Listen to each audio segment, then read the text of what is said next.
우리 부활의 인사를 나누며 말씀을 시작하면 좋겠습니다. 금요 예배 때 오셨던 분들 크게 인도를 해주셔야 합니다. 네, 모르실 수 있으니까요. 예수님께서 부활하셨습니다. 네, 눈치 빠른 분들 빨리 익히십시오. 예수님께서 부활하셨습니다.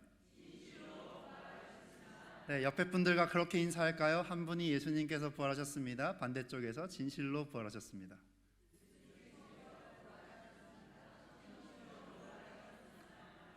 네, 이 인사를 하는 이유는 지금이 부활의 절기에 있기 때문입니다.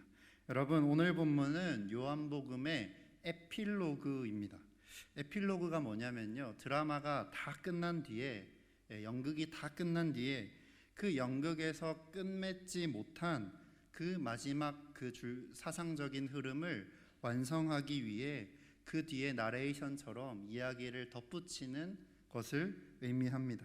쉽게 말하면 요한복음은요, 원래 20장에서 끝이 났었다는 거예요. 네, 20장에서 끝이 났었는데 이후에 요한 공동체가 조금 더 이 이야기를 완성하기 위해 함께 21장을 써내려갔다는 이야기입니다. 그렇게 볼 수 있는 세 가지의 근거가 있습니다. 신학자들이 그렇게 말하는 근거, 첫 번째 근거는요, 한 장 앞으로 넘겨보시죠. 바로 앞장인 요한복음 20장 30절 31절인데 우리 함께 읽어볼까요? 30절부터 시작. 예수께서 제자들 앞에서 이 책이 기록되지 아니한 다른 표적도 많이 행하셨으나 오직 이것을 기록함은 너희로 예수께서 하나님의 아들 그리스도이심을 믿게 하려 함이요 또 너희로 믿고 그 이름을 힘입어 생명을 얻게 하려 함이니라. 아멘. 여러분, 이 구절에서 요한은 네 번째 복음서를 끝맺고 있습니다. 그렇죠? 더 이상 할 말이 없다. 그렇죠? 이것은 모두 예수님을 믿게 하기 위해 쓰여진 것이다 라고 끝맺음을 하고 있다는 거죠. 내가 이 책을 쓴 목적을 밝히며 이야기를 매듭 짓고 있는 겁니다. 그래서 20장에서 끝나도 21장이 없어도 우리는 아무 불편함 없이 요한복음이 이렇게 깔끔하게 끝이 나는구나 라고 생각할 거라는 거죠. 두 번째로 그 근거가 바로 앞구절인 29절, 20장 29절에 있습니다. 함께 읽어볼까요? 20장 29절입니다. 시작. 예수께서 이르시되 너는 나를 본고로 믿느냐? 보지 못하고 믿는 자들은 복되도다 하시니라. 아멘. 여러분, 이 구절이 언제 나온 말씀인가요?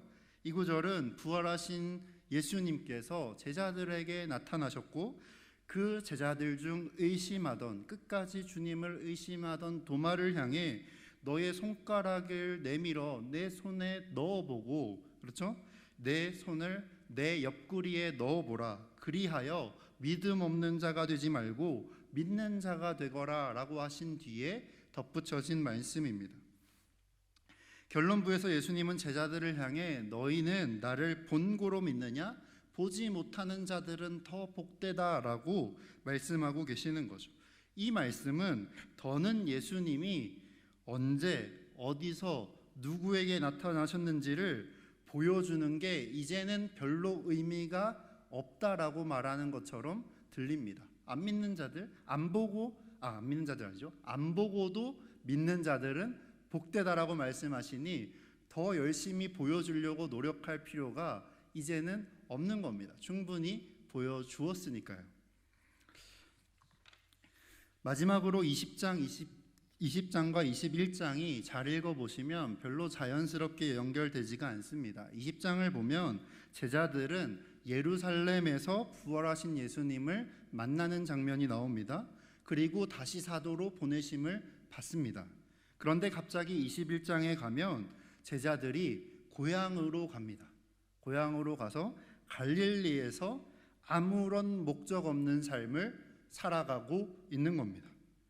심지어 오늘 말씀을 읽어보면 부활하신 예수님이 그 앞에 20장에서 두 번씩이나 제자들에게 나타나셨는데 제자들은 또다시 자신들 앞에 나타나신 예수님을 21장에 보면 알아보지를 못하고 있습니다.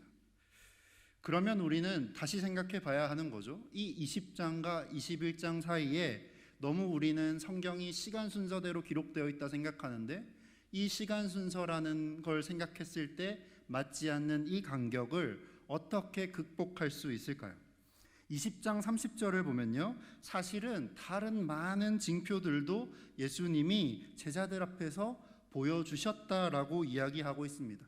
너무 많은데 다 이 책에 쓸 수는 없어 라고 말하고 있다는 거죠. 그래서 우리는 그렇게 생각해 볼 수 있습니다. 21장은 그 다 기록하지 못한 이야기들 중에 하나를 끄집어내어 뒤에 덧붙인 거라고 볼 수 있다는 거죠. 기록되지 않은 표적 중에 하나인 예수님께서 기적적으로 많은 물고기를 잡으셨던 현상을, 그렇죠? 현장에 나타나신 그 사건을, 20장보다 예전에 일어났던 그 사건을 기억에서 끄집어내어 맨 마지막 장에 덧붙이고 있다라고 볼 수 있는 겁니다. 다시 한번 말씀드리지만 오늘 말씀은 요한복음의 에필로그고, 에필로그는 이야기가 다 끝난 뒤에 그 이야기를 다시 한 번 더 제대로 설명하기 위해 덧붙이는 형식이라고 이야기한다고 하는 거죠. 쉽게 말해서 요한복음을 처음으로 기록하고 처음으로 읽었던 공동체는 이 네 번째 복음서를 20장으로 끝맺기에는 조금 아쉬웠던 것 같습니다. 20장으로 그냥 끝맺기에는 조금 아쉬웠어요. 그래서 덧붙여서 꼭 강조하고 싶었던 예수님과의 추억을 한 가지 더 끄집어내어 뒤에 덧붙여 기록해주고 있다는 거죠. 그러면 우리는 물을 수 있습니다. 도대체 그러면 왜 굳이 덧붙여 가면서 이 21장을 만들어냈을까? 무엇을 우리에게 전하고 싶은 것일까? 주님은 이 21장을 통해 우리에게 오늘 어떤 말씀을 하시려는 걸까? 물어볼 수 있다는 거죠. 오늘 이야기는 부활하신 예수님께서 디베랴 갈릴리에서 제자들에게 다시 나타나신 이야기입니다. 하나의 줄거리 같지만 1절부터 14절까지를 쭉 읽어보시면 서로 다른 두 개의 이야기가 섞여가며 진행되고 있습니다. 샌드위치처럼요. 두 이야기가, 한 이야기는 앞에 제일 뒤에, 그리고 다른 하나의 이야기가 가운데 끼어 있는 거죠. 고기를 잡는 이야기와 그리고 아침을 먹는 이야기가, 두 이야기가 섞여서 진행되고 있습니다. 각각의 이야기를 통해 요한의 자신의 복음서, 특히 부활하신 예수님의 이야기를 완성하고 싶었던 겁니다. 먼저 첫 번째 이야기를 한번 살펴볼까요? 첫 번째 이야기는 고기를 잡는 이야기입니다. 3절을 보시면 제자들에게 시몬 베드로가 이렇게 말을 합니다. 뭐라고 하죠? 나는 물고기 잡으러 가노라. 낙심한 베드로가 나는 그냥 원래 살던 대로 예수님 만나기 전에 하던 일, 그 물고기 잡으러 갈릴리로, 고향으로 돌아갈래 라고 이야기하는 거죠. 그랬더니 나머지 제자들이 뭐라고 말합니까? 우리도 함께 갈게 라고 하는 거예요. 요한복음 16장 32절을 보면 예수님은 제자들에게 이미 이렇게 말씀하셨습니다. 그때에 너희들은 저마다 너희들 자신이 있던 곳으로 흩어질 것이고 나를 혼자 내버려 둘 것이다 라고 요한복음 16장에 예수님은 이미 제자들의 모습을 예언하신 적이 있습니다. 정말 그 주님의 예언대로 베드로와 그 동료들은 각각 자신의 자리, 제 곳으로 흩어져 돌아가고 있는 거죠. 어떤 신학자들은 이 본문을 보며 제자들이 주님을 배신했다라고 표현하지만 오히려 이 장면은 평생을 내가 붙잡고 있던 예수님이 사라지고 유일하게 남은 것이라고는 빈 무덤만 있는 상황에서 내 삶의 목적을, 주님을 쫓아가면 내 삶의 모든 것이 보장되리라 믿었는데 주님이 사라진 그 시점에서 내 삶의 목적과 방향을 잃고 그래서 취한 행동으로 보시는 게 더 맞는 것 같습니다.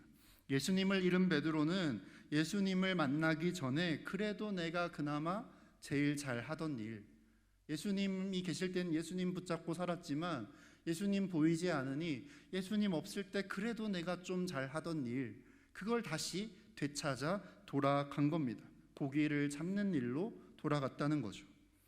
그런데 3절은 이렇게 이어집니다. 3절 같이 한번 읽어볼까요? 함께 읽겠습니다. 시작. 시몬 베드로가 나는 물고기 잡으러 가노라 하니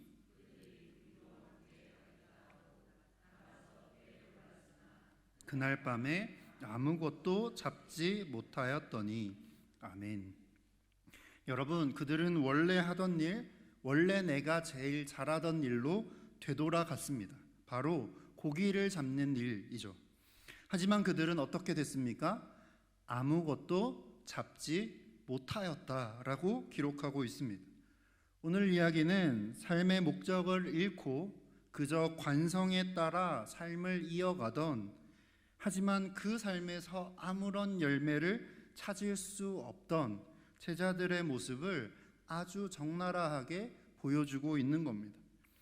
부활하신 예수님께서 사랑하는 제자들에게 자신을 다시 나타내신 것은 이처럼 삶의 방향도 잃고 그냥 그나마 내가 잘하는 일이라고 다시 돌아갔는데 아무런 소득도 없고 열매도 없는 그들의 삶이 가장 밑바닥에 있는 그 순간이었다라는 겁니다. 그리고 4절은 이어집니다. 4절은 이렇게 시작하고 있습니다. 날이 새어갈 때에, 이렇게 기록하고 있죠. 여러분, 나중에 니고데모의 이야기로 말씀을 나눌 기회가 있다면 말씀드리겠지만, 요한은요 예수님을 만난 사람들의 삶을 어둠과 빛으로 그 날짜와 날씨와 시간을 통해서, 그 시간적 변화를 통해서, 배경을 통해서 잘 표현해주고 있습니다. 어둠에서 빛으로 나가는 사람들을 주변 배경을 활용해서 어둠에서 새벽으로 갔다라는 이야기로 함께 제시하고 있는 거죠. 여기서도 이제 날이 새어갑니다. 날이 샌다는 건 뭐죠? 어둠이 조금씩 물러가고 있다는 뜻입니다. 제자들이 열심히 고기를 잡으려 했으나 잡지 못한 그때에 어둠이 조금씩 뒤로 물러가고 있었다는 겁니다. 밤이 지나고 어둠이 지나고 이제 새벽 빛이 가까이 올 때가 왔다는 겁니다. 그 경계에서 지금 예수님이 서 계신 겁니다. 그리고 말씀하십니다. 5절을 보십시오. 제가 읽어드릴게요. 이렇게 말씀하십니다. 예수께서 이르시되 얘들아 너희에게 고기가 있느냐? 대답하되 없나이다. 아멘. 그런 제자들에게 다시 주님의 음성이 울려 퍼집니다. 6절 함께 읽어보시죠. 6절입니다. 시작. 이르시되 그물을 배 오른편에 던지라. 그리하면 잡으리라 하시니 이에 던졌더니 물고기가 많아 그물을 들 수 없더라. 아멘. 여러분, 예수님은 배의 오른쪽에 그물을 던져보라, 그러면 찾게 될 거야 라고 말씀하십니다. 그리고 그 말대로 그물을 던졌더니 어떻게 되었다고요? 엄청난 양의 물고기를 잡았다라는 겁니다. 여러분, 엄청난 양의 물고기라고 하면 혹시 기억나는 게 있으실까요? 제가 주연절에 이 자리에서 말씀을 전했습니다. 뭐가 기억나시나요? 뭐냐면 바로 그 힌트는 요한복음에서 예수님이 행하셨던 표적 중에 첫 번째 표적입니다. 요한복음 2장에 나오는 가나의 혼인잔치 예식입니다. 주연절 두 번째 주일에 요한복음 2장을 통해 가나의 혼인잔치로 말씀 나눌 때 말씀드렸습니다. 가나의 혼인잔치는 무엇이다? 하나님 나라의 표징인데 그 하나님 나라에 하나님의 임하심이 어떻게 드러나냐면 엄청난 양의 물이 엄청난 양의 포도주로 바뀌었다는 데 있다고 했습니다. 엄청난 양의 포도주인 겁니다. 예수님은 엄청난 양의 물로 포도주를 만드심을 통해 하나님의 나라가 풍성하며 하나님의 나라에서의 잔치는 끝나지 않는다고 말씀해 주셨습니다. 그리고 제자들은 지금 그 마지막에 요한복음이 시작했을 때에 그 보여주셨던 그 주님의 엄청난 양의 포도주를 다른 방식으로 다시 21장에서 경험하고 있는 겁니다. 뭘로 경험하죠? 엄청난 양의 물고기로 경험하고 있는 겁니다. 그래서 예수님이 사랑하셨던 그 제자 요한은 이것을 기억하고 있었기에 대번에 외칩니다. 저분이 바로 주님이시다 라고 외치는 거죠. 주님이 하셨던 일이고 주님이 해오신 일이고 주님이 하실 일이 바로 이 일임을 요한은 알았다라는 겁니다. 11절 한번 함께 읽어볼까요? 오늘 말씀 11절 함께 읽어보겠습니다. 시작. 시몬 베드로가 올라가서 그물을 육지에 끌어올리니 가득히 찬 물고기가 153마리라. 이같이 많으나 그물이 찢어지지 아니하였더라. 아멘. 여러분, 이 구절을 자세히 살펴보면 두 부분이 꽤 인상적입니다. 첫 번째는 잡은 물고기의 수가 아주 정확하게 표현되어 있다는 거죠. 몇 마리죠? 153마리. 여러분 153 하면 떠오르시는 게 있나요? 항상 이 구절 설교하실 때 목사님들이, 저희 아버지도 포함입니다, 늘 말씀하세요. 뭐죠? 모나미 153 볼펜. 그렇죠? 그게 실제로 이 구절에서 나왔습니다. 그 브랜드가 여기서 출발했어요. 153마리. 여러분, 그러면 이 153마리의 물고기는 무엇을 의미할까요? 어떤 신학자는요, 실제로 잡은 물고기가 153마리였다라고 문자적으로 해석하고도 합니다만, 교회의 역사에서는요, 이 숫자를 언제나 영적으로, 상징적으로 읽어왔습니다. 최초의 라틴어 성경을 번역했던 서방교부인 히에로니무스, 우리 영어로 표현하면 제롬이죠. 이 제롬은 당시에 그리스 동물학자들의 그 물고기 도감을 봤더니 전 세계의 당시 사람들이 존재한다고 생각했던 물고기의 종류의 수가 153종이었다라고 해요. 그래서 이것을 가지고 풀어내기도 했고요. 그리고 개혁교회에서 가장 큰 영향을 끼쳤던 아우구스티누스, 성 어거스틴이라고 표현하죠. 어거스틴은, 고백록을 기록한 그 어거스틴은 153이란 숫자를 어떻게 해석하냐면 1에서부터 17까지의 숫자를 더한 거야 라고도 말합니다. 수학적이죠. 1에서부터 17까지를 더했다고 해요. 17에는 다양한 의미가 있는데, 이것은 어거스틴의 말을 받아서 어떤 사람들은요, 이 17에 집중을 합니다. 구약의 10가지 계명과 성령의 은사 7가지를 합쳐서 17이야 라고 표현하기도 했습니다. 그리고 어떤 사람들은요, 유대 사회에서 완전한 숫자가 10과 17이라고 합니다. 그래서 17을 합쳐서, 10과 7을 합쳐서 완전한 풍성함이야 라고 설명하기도 했다는 거죠. 해석은 다양하지만 결론은 한 군데로 모입니다. 153이라는 숫자는 당시에 모든 종류의 물고기며 완전한 숫자라는 겁니다. 그리고 요한에게 완전한 숫자는 무엇을 의미할까요? 주님이 우리를 뭘로 부르셨나요? 요한을, 베드로를 사람을 낚는 어부로 부르셨죠. 그 어부가 건져 올린 배가 뭡니까? 물고기를 건져 올려 모아놓은 배가 무엇이죠? 바로 그리스도의 몸된 교회입니다. 그러니까 이것을 이해한다면 교회의 충만함을 상징하는 거죠. 부활하신 예수님을 만난 제자들은 사람을 낚는 어부가 되라는 그 첫 번째 주님이 나를 부르셨던 음성을 다시 떠올립니다. 그리고 그 소명을 회복합니다. 부활하신 주님을 만나며 죽었던 나의 소명이 되살아나기 시작한 겁니다. 153마리의 물고기는 모든 종류의 물고기를 의미합니다. 즉, 제자들을 통해 모든 사람들이, 모든 종류의 사람들이, 이 세상에서 존재하는 모든 유형의 사람들이 교회 안으로 이제 들어오게 될 것이라는 주님의 약속이라는 겁니다. 그리고 이 메시지를 조금만 바꾸어 생각하면 이렇게 해석할 수도 있는 겁니다.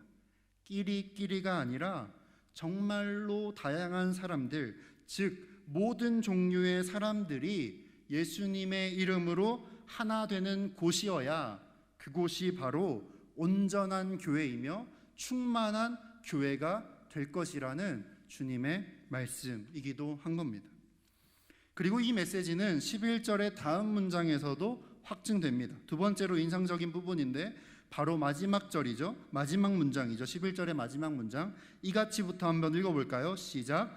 이같이 많으나 그물이 찢어지지 아니하였다. 아멘. 여러분, 사랑하는 여러분, 모든 종류의 물고기가 다 들어왔지만 그 그물은 손상되지 않았습니다. 어떤 걸 의미할까요? 이 사실은 기독교 공동체가 정말로 다양하고 많은 사람으로 채워질지라도 교회는 결코 무너지거나 분열되거나 와해되지 않을 거라는 주님의 약속입니다. 주님은 실패하고 절망한 길을 잃은 제자들에게 다시금 소명, 하나님께로 사람들을 불러 모아라는 그 부르심을 일깨워주고 계시는 겁니다. 그리고 다양하게 모인 사람들로 구성된 교회를 예수 그리스도로서 하나 된 공동체로 돌보고 지키라는 그 부르심을 제자들에게 고기 잡음을 통해 다시 한 번 더 떠올리게 하셨던 겁니다. 그리고 주님은 이 찢어지지 않는 그물을 통해 지금 우리에게도 약속하고 계시는 겁니다. 이렇게 세워진 공동체, 교회는 주님이 불러 모으신 사람들은 결코 다시 찢어지지 않을 것이다 라고 말씀하시는 겁니다. 이번에 두 번째 이야기를 한번 살펴볼까요? 이제 두 번째 이야기로 이어집니다. 첫 번째 이야기가 앞과 뒤에 샌드위치에 빵처럼 있었다면, 두 번째 이야기는 그 빵 안에 들어있는 내용물, 토핑으로 둘이 합쳐야 하나의 샌드위치가 되는 겁니다. 그 가운데 내용을 한번 보시죠. 배경은 갈릴리 디베랴 호수의 어딘가였습니다. 여기서 누군가가 지금 숯불 위에 뭘 두고 있죠? 생선과 떡을 굽고 계십니다. 그리고 그 식탁을 준비한 뒤에 허기진 제자들을, 밤새 고기 잡느라 수고했지만 한 마리도 잡지 못했던 그 제자들을 다시 초대하십니다. 결국 그들은 이전에 예수님이 똑같은 장소에서 디베랴 바닷가에서 자신들을 먹이셨던 그 기적, 뭐죠? 물고기와 떡. 뭐가 생각나시나요? 오병이어. 그렇죠? 오병이어의 기적을 행하셨던 바로 그 자리에서 떡과 물고기를 준비하여 식탁을 마련하신 뒤에 제자들을 초대하신 겁니다. 그때처럼 주님이 생선과 떡을 나누어 주실 때, 그때야 다른 나머지 모든 제자들도 그분이 주님이셨다라는 걸 깨달았다라는 거죠.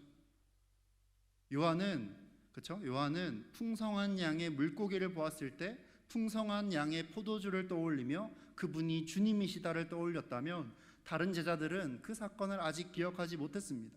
그런데 주님께서 친히 마련하신 물고기와 떡을 먹을 때라야, 그때야 주님이시구나. 여기서 우리를 그때 수많은 사람들을 함께 먹이셨던, 하나의 공동체로 만드셨던 그 주님이시구나를 깨닫게 되었다는 겁니다. 여러분, 유대교에 익숙한 사람들은요, 이 생선을 먹는 행위를 이렇게 해석하기도 합니다. 고대에 바다 괴물이 있는데 욥기에도 나오죠. 바다 괴물이 뭐죠? 리워야단이라고 하죠. 리워야단인데, 이 리워야단을 물리치는 종말의 승리로 해석하기도 합니다.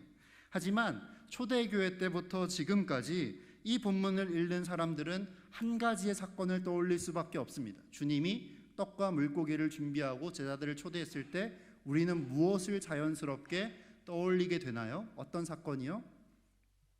바로 주님이 마련하신 식탁입니다. 네, 그건 바로 주님이 나누신, 우리에게 이어가라고 말씀하신 거룩한 식탁, 성만찬을 의미하는 거죠. 누가복음을 보면 예수님이 부활하신 예수님이 엠마오로 가는 두 명의 제자에게 나타나실 때 그들은 예수님을 알아버리지 못합니다. 그런데 그들이 예수님을 언제 알아봤냐면, 예수님께서 떡을 떼실 때 그들이 예수님이셨구나를 깨달았다라고 합니다. 이 식사는 최후의 만찬이 주님이 제자들과 나눴던 진짜 최후의 만찬이 아니었다라는 오류를 바로잡고 있는 겁니다. 우리는 주님이 마지막에 성목요일에 식탁을 만드신 그 식탁을 최후의 만찬이라고 부릅니다. 하지만 주님이 마련하신 식탁은 그 식탁, 최후의 만찬이 최후가 아니었습니다. 최후의 만찬은 잘못된 표현입니다. 주님과 주님을 따르는 우리 그리스도인들 사이에는 최후의 만찬이란 존재할 수 없습니다. 오늘 본문에서 드러나듯 부활하신 그리스도께서는 교회의 식탁 공동체, 그 나눔을 다시 한 번 더 차리시고 이어가고 계신다라는 거죠. 주님이 예비하신 만찬인 성만찬을 통해 주님은 우리와 늘 식탁을 공유하고 계시며 이 식탁을 통해 우리의 삶과 우리의 사역에 필요한 능력과 힘을 공급해 주시는 겁니다. 성만찬은 주님께서 부활하신 자신을 만날 수 있도록 허락하신 기독교에서 가장 중요한 예식 중 하나입니다. 주님께서 잡히시던 날 밤에 빵을 집어들고 감사하신 뒤에 빵을 떼시며 말씀하시죠. 이것은 여러분을 위한 나의 몸입니다. 그리고 잡수신 뒤에 잔을 두고도 마찬가지 일을 하십니다. 이 잔은 내 피로 맺은 새 언약입니다. 이 빵을 먹고 이 잔을 마실 때마다 나를 기억하십시오 라고 주님은 말씀하셨습니다. 사랑하는 여러분, 기독교는, 그리스도의 몸된 교회는 153마리의 물고기입니다. 모든 종류의 사람들이, 다양한 사람들이 모여 있습니다. 그러다 보니 위태위태할 때가 많습니다. 사역을 하다 보면 정말 이런 일까지 벌어져 싶을 때가 많습니다.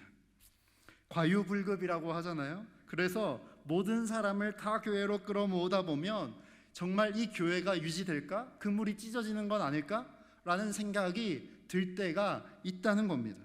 그러다 보니 오래된 교회들 중에는 그냥 익숙한 사람들끼리 무리를 형성하고 새롭고 낯선 사람들이 들어올 공간과 여지를 주지 않는 교회들도 많이 있습니다.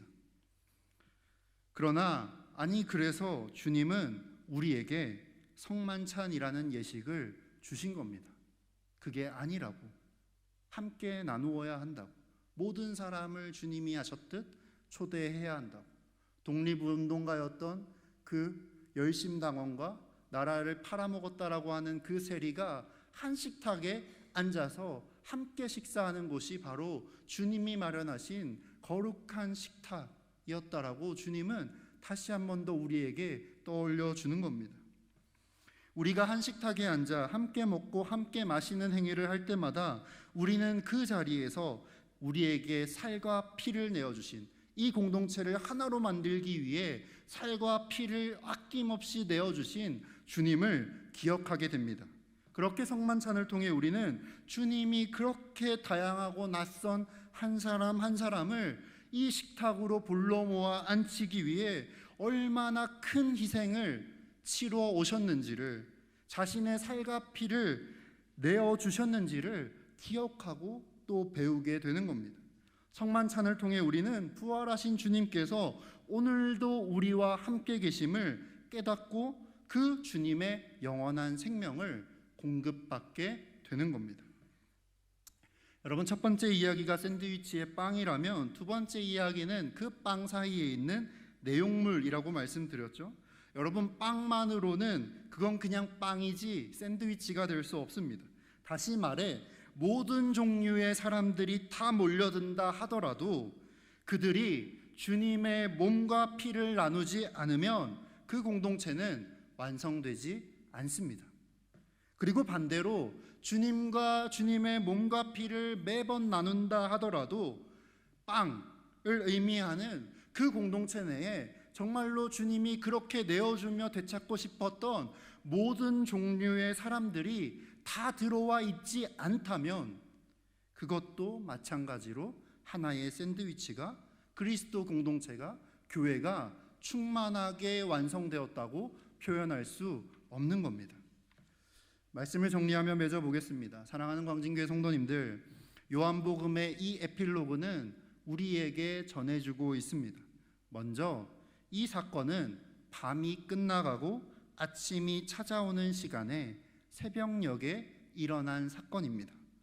여자 제자들이 처음으로 부활하신 주님을 목격한 곳이 무덤이었듯이 제자들이 길을 잃고 가장 밑바닥에 떨어진 순간 그 어두움 가운데 부활하신 예수님이 찾아오십니다. 빛이 지금 어둠을 물리치며 그 자리를 들이우고 있는 겁니다. 칠흑 같은 어둠의 끝자락, 빛이 시작하는 그 경계에 우리 주님은 서 계십니다. 그리고 우리에게 묻고 계시는 겁니다. 얘들아, 너희에게 물고기가 있느냐?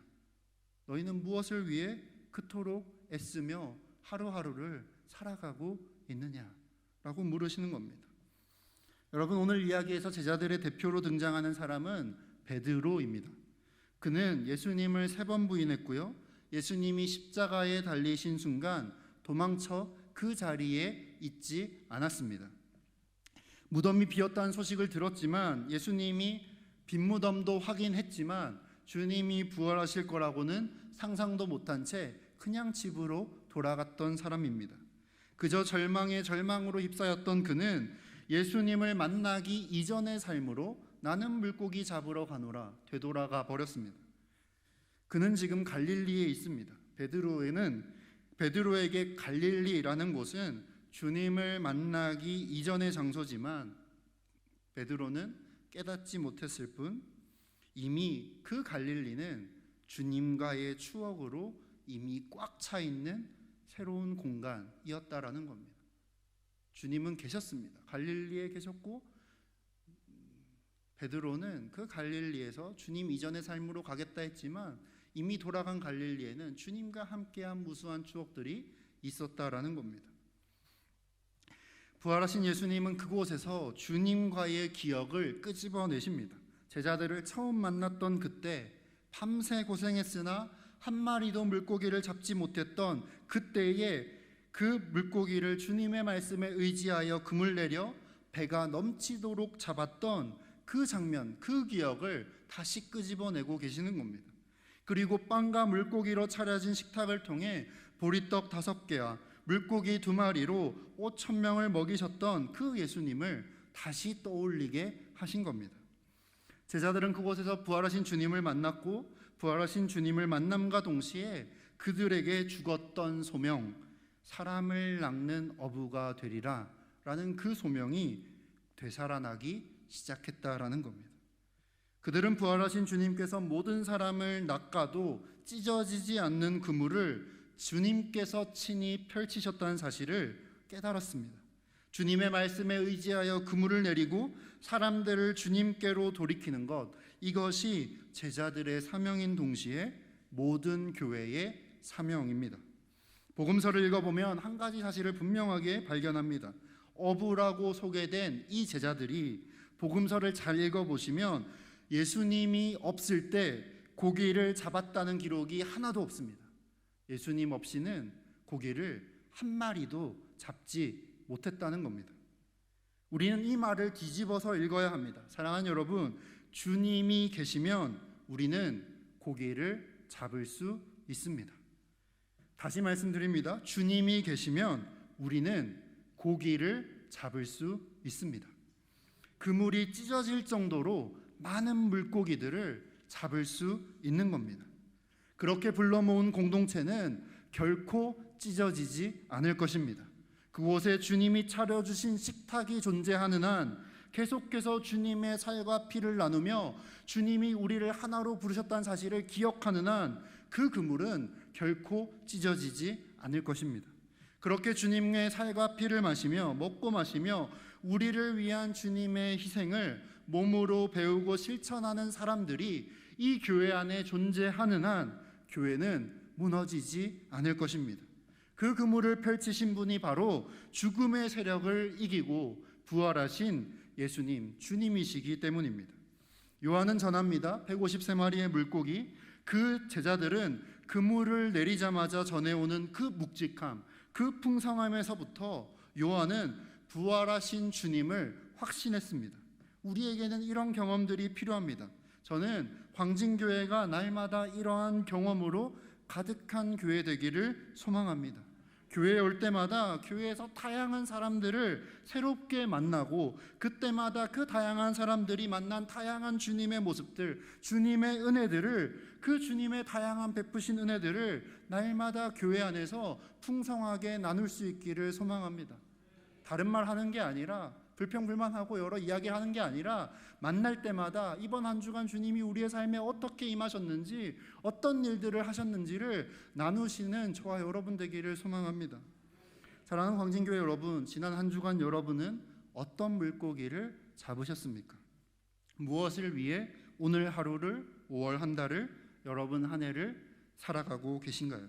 베드로같이 길을 잃고 주님 없는 것처럼 살아가고 있는 우리에게 밤새우며 아등바등 살았지만 뭔가 물고기 한 마리도 잡은 것 같지 않은 우리에게, 그렇게 빈손으로 아침을 맞이하는 우리에게 부활하신 주님은 말씀하고 계시는 겁니다.